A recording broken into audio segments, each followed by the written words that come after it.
पहले आप मोदी जी की इन बातों को ध्यान से सुनिए। हमने रोड बनाने में स्पेस टेक्नोलॉजी का उपयोग किया है। स्पेस टेक्नोलॉजी से फोटोग्राफी होती है, मॉनिटरिंग होता है। इन्हीं स्पेस टेक्नोलॉजी से बनाए सड़कों पर सरकारी रिपोर्ट के अनुसार 2020 से 2024 के बीच सड़कों में गड्ढों की वजह से 9,438 लोगों की जानें चली गई। आपने हाल ही में देखा होगा कि यूपी दिल्ली देहरादून एक्सप्रेसवे में 12,000 करोड़ रुपए की लागत से जो एक्सप्रेसवे बनाया गया था, इसकी ब्रांडिंग के लिए करोड़ों रुपए फूंक दिए गए। 14 अप्रैल 2026 को प्रधानमंत्री नरेंद्र मोदी जी ने इसका उद्घाटन किया था, लेकिन 3 महीने के अंदर ही इस फ्लाईओवर में गड्ढे हो गए।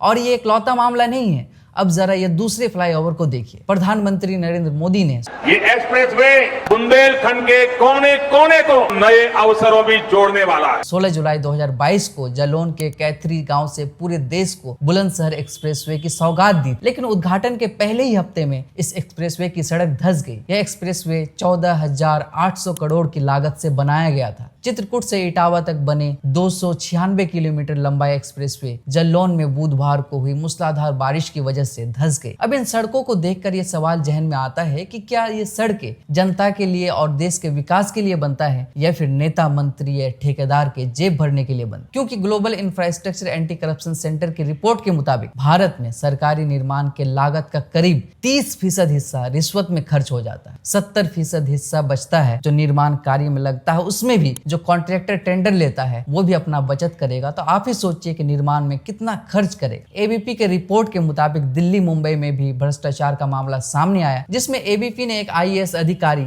और एक आरएएस अधिकारी को कथित तौर पर हाईवे निर्माण कंपनी के प्रतिनिधियों से 5 लाख रुपए की रिश्वत लेते गिरफ्तार किया गया। वही एक दूसरे एक्सप्रेसवे में निर्माण कार्य में बाधा न डालने के बदले रिश्वत मांगने के आरोप में कार्रवाई करते हुए एक व्यक्ति को 5 लाख रुपए के साथ गिरफ्तार किया गया, जबकि एक आरएएस अधिकारी पर 10 लाख रुपए की रिश्वत मांगने का आरोप लगा। ये तो सिर्फ कुछ उदाहरण है, न जाने ऐसे कितने मामलों की रिपोर्ट सामने नहीं आ पाती। पिछले ही साल सितंबर में दिल्ली के अलीपुर में NH-44 पर 890 करोड़ की लागत से बना फ्लाईओवर का एक हिस्सा बारिश के बाद धंस गया। इस फ्लाईओवर को बने सिर्फ 2 साल ही हुए थे। आप समझ सकते हैं कि इस फ्लाईओवर का सिर्फ 2 साल में ये हाल क्यों हुआ। अब आप ही बताइए, जो निर्माण कार्यों का जांच करेगा वही रिश्वत लेते पकड़ा जा रहा है, तो फिर ऐसी सड़कों में चलने वाले लोगों का और सड़कों की लंबी उम्र की कामना आप सिर्फ भगवान से ही कर सकते हैं। इधर सड़कों का हाल बेहाल है और हमारे रोड एंड ट्रांसपोर्ट मिनिस्टर खुद ही अपनी पीठ थपथपा रहे हैं। दुबई के प्रिंस ने मोदी जी को कहा कि हमारे लिए एक एहसान कर दो। बोले आपको क्या चाहिए? तो बोले 6 महीने के लिए नितिन गडकरी को दुबई के लिए एक्सपोर्ट कर दो।